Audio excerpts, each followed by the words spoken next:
Selamat malam Pak Elvan, nama saya Milke dan hari ini kelompok kami akan menjelaskan tentang risk assessment pada perusahaan yang kami kembangkan yaitu Robot Pet House. Jadi Robot Pet House ini berdiri pada tanggal 11 Januari 2020 dan berlokasi di Nagoya, Lubuk Baja, Batam. Robot Pet House merupakan perusahaan yang bergerak di bidang jasa pelayanan dan penitipan pet, anjing dan kucing. Selain itu, Robot Pet House juga menjual berbagai jenis perlengkapan hewan peliharaan dengan harga yang terjangkau. Robot Pet House menyediakan layanan antar jemput untuk pemilik yang tidak memiliki waktu untuk mengunjungi toko. Strategi yang kami gunakan berbeda dengan kompetitor lain. Robot Pet House menyediakan layanan bagi pemilik hewan peliharaan yang ingin berinteraksi dengan hewan peliharaannya melalui ponsel yang sudah dihubungkan dengan robot yang ada di dalam Robot Pet House. Adapun visi kami adalah menjadi pet shop yang populer dan memberikan layanan yang unggul di Kota Batam dalam 5 tahun mendatang. Dan misi kami adalah menyediakan jasa pelayanan dan penitipan yang memuaskan bagi pelanggan, memberikan solusi terhadap pelanggan yang mempunyai permasalahan dalam memelihara hewan peliharaan, dan menyediakan layanan yang nyaman terhadap pelanggan. Adapun tujuan dari penilaian risiko ini adalah yang pertama untuk mempercepat pencapaian visi perusahaan. Yang kedua adalah agar perusahaan tidak mengalami kerugian dari kegiatan operasionalnya. Yang ketiga adalah meningkatkan profit perusahaan dengan cara meminimalisir, mencegah, dan menghindari risiko yang akan terjadi. Dan yang terakhir adalah melakukan evaluasi terhadap proses bisnis yang diterapkan. Perkenalkan, nama saya Jason Santoso. Jadi di sini saya akan menjelaskan mengenai beberapa risk register yang berkemungkinan terjadi dari internal dan eksternal Robot Pet Shop. Nah, dari internal ini yang pertama ada Human Resource Management. Jadi di sini terdapat masalah seperti kinerja karyawan, team member replacement, dan juga masalah-masalah teknisi. Nah, yang kedua ada Technical Department. Jadi di sini terdapat masalah seperti tool limitation, infrastructure problem, delivery delay, performance unexpected problem, teknologi problem, dan juga connection problem. Terus ada finance and accounting. Di sini ada resiko seperti aliran dana yang macet dan juga terjadi kecurangan dalam proses penyusunan laporan keuangan. Nah, yang terakhir ada project management. Di sini ada resiko seperti produktivitas yang rendah dan juga limited capacity. Nah, kemudian ada eksternal. Yang pertama ada masalah ekonomi seperti regulasi dari pemerintah. Yang kedua ada force major seperti masalah cuaca, bencana alam, dan juga COVID-19 yang terjadi pada saat ini. Kemudian yang ketiga ada market and competitor. Jadi di sini masalahnya seperti ekspektasi customer yang di luar dugaan mereka dan juga kondisi pasar yang tidak tetap. Nama saya Benny. Hari ini saya akan menjelaskan mengenai risk register. Yang pertama adalah funding, di mana impact probability dan risk value-nya adalah high, dan mitigation plan-nya adalah proper budgeting, dan responsibility-nya adalah financial manager. Target phase yaitu all phases, dan statusnya adalah avoid. Dengan mengatur keuangan dengan tepat, maka dapat menghindari terjadinya kekurangan funding.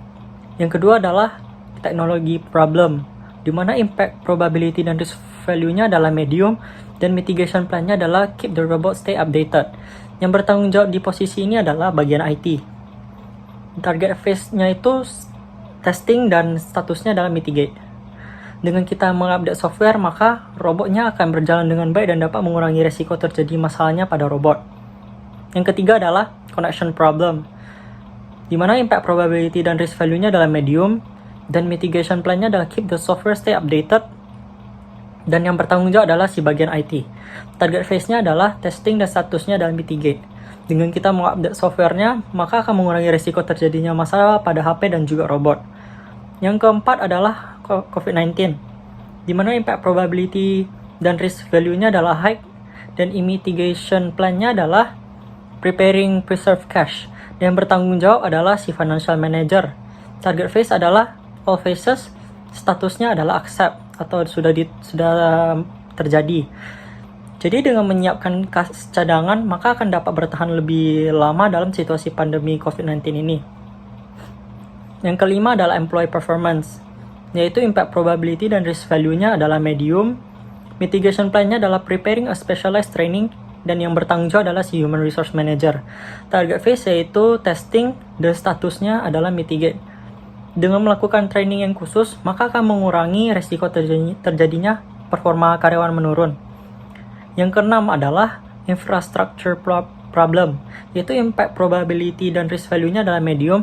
Mitigation plan-nya adalah preparing to conduct a routine checks on the facilities, dan yang bertanggung jawab adalah teknisi atau technician. Target phase-nya adalah testing dan statusnya mitigasi. Dengan melakukan routine checks di setiap fasilitas, maka akan mengurangi terjadinya sebuah kerusakan. Yang ketujuh adalah productivity, yaitu impact probability dan risk value-nya adalah medium. Mitigation plan-nya adalah providing a training and comfortable place for employees or workplace. Jadi yang bertanggung jawab di bagian ini adalah si human resource manager. Jadi statusnya itu juga avoid, dan dengan kita memberikan training yang khusus dan tempat kerja yang nyaman, maka akan mengurangi terjadinya penurunan produktivitas karyawan. Dan yang terakhir adalah fraud, yaitu memiliki tingkat probability dan risk value dan impact-nya yang tinggi, sehingga contingency plan-nya adalah preparing a tough operational standard procedure. Dan yang bertanggung jawab adalah si financial manager.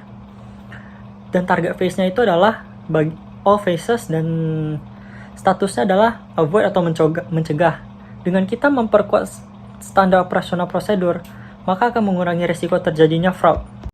Lalu berdasarkan tabel-tabel yang udah dijelasin tadi, dapat disimpulkan bahwa technology problem, connection problem, employee performance, infrastructure problem, dan low productivity itu merupakan risiko yang berkategori medium.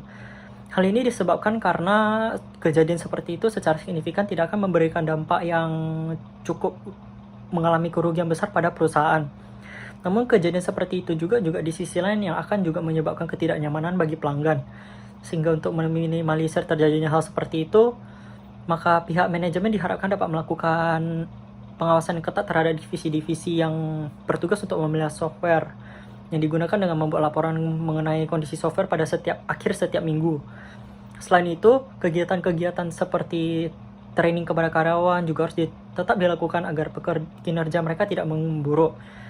Sedangkan itu ada funding, COVID-19, dan fraud merupakan resiko yang berkategori tinggi. Funding menjadi salah satu resiko yang sangat tinggi dalam sebuah perusahaan, sehingga divisi keuangan itu diharapkan dapat menjaga arus kas perusahaan dengan lancar dengan seperti menghitung safety stock pada saat setiap membeli persediaan. Untuk mencegah terjadinya kecurangan dalam laporan keuangan, maka pihak manajemen diharapkan dapat melakukan pengawasan yang lebih ketat lagi. Nama saya Jeffrey, saya akan menjelaskan tentang risk event and trigger. Jadi untuk risk event yang pertama adalah bad cash flow. Probabilitasnya adalah 10%, dan yang men-trigger bad cash flow itu adalah dana yang belum dicairkan. Jadi impact-nya kepada perusahaan adalah pembelian barang-barang operasional itu terpending atau tertunda. Strateginya adalah avoid, dan response plan-nya adalah memiliki komitmen untuk menyediakan cash. Lalu risk event yang kedua adalah robot kami yang mengalami masalah. Probabilitasnya 10%. Triggernya adalah robot yang kami miliki belum mempunyai sistem yang terupdate atau software yang terupdate. Jadi impact-nya adalah fungsi dari robot tersebut tidak berjalan dengan optimal. Jadi possible response kami yang untuk strateginya adalah mitigate. Terus yang untuk response plan-nya have a commitment to make the latest update software atau hardware. Jadi kita memiliki komitmen untuk mengupdate software dari robot tersebut. Terus risk event ketiga adalah the software on the cell phone has a problem, yaitu software yang di HP consumer mengalami masalah. Probabilitasnya 10%, dan yang men-trigger ini adalah software dari HP atau aplikasi yang dari HP sistemnya belum yang paling terbaru, belum terupdate. Jadi impact-nya software di HP tersebut atau aplikasi tersebut tidak berjalan dengan optimal.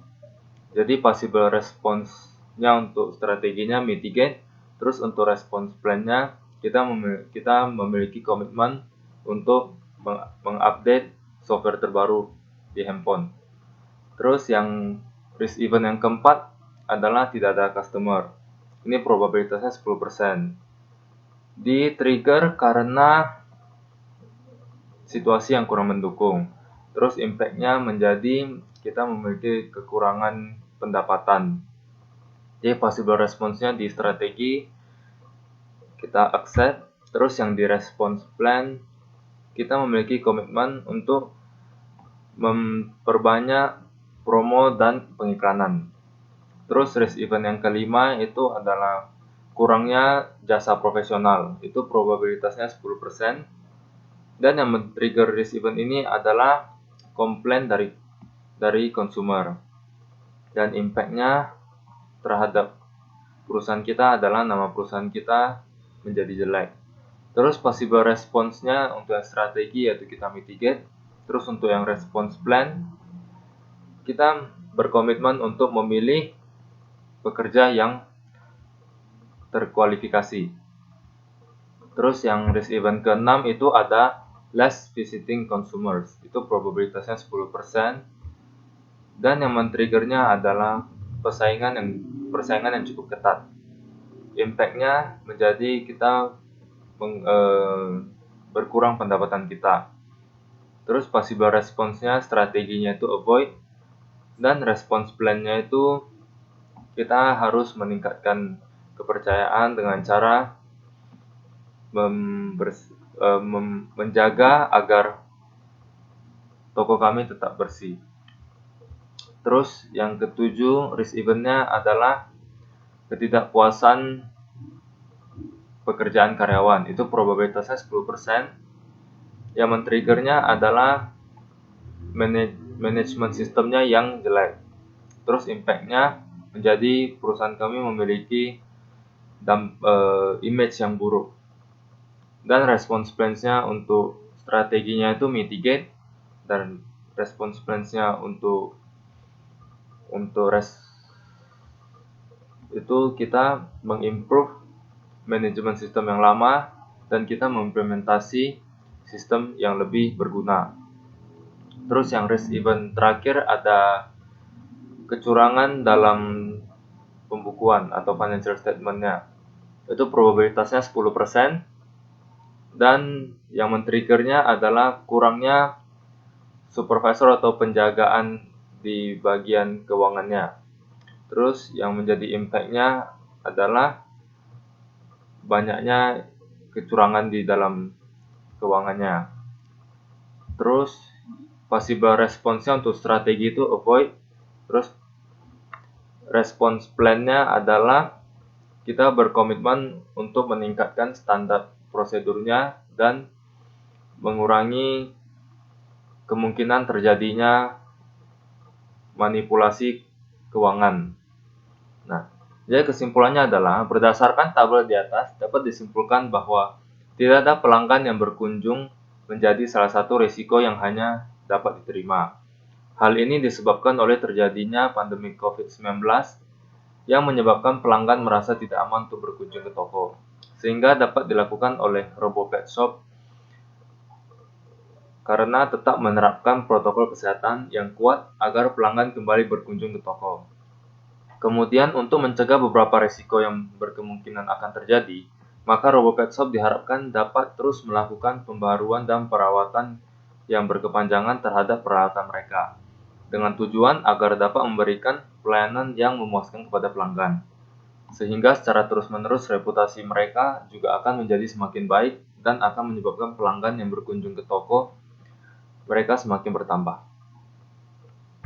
Jadi kesimpulannya adalah, berdasarkan penilaian resiko yang sudah dilakukan pada RoboPet Shop, maka dapat disimpulkan bahwa pengawasan yang ketat dari pihak manajemen sangat penting diterapkan.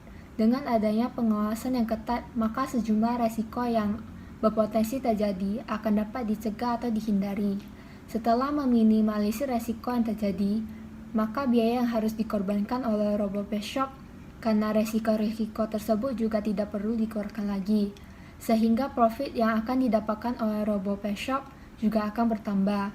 Dengan demikian, penilaian resiko yang sudah dilakukan ini dapat membantu Robo Pet Shop dapat tetap menyediakan layanan yang unggul dan bernilai kepada pelanggan. Sekian dari video presentasi kami, terima kasih.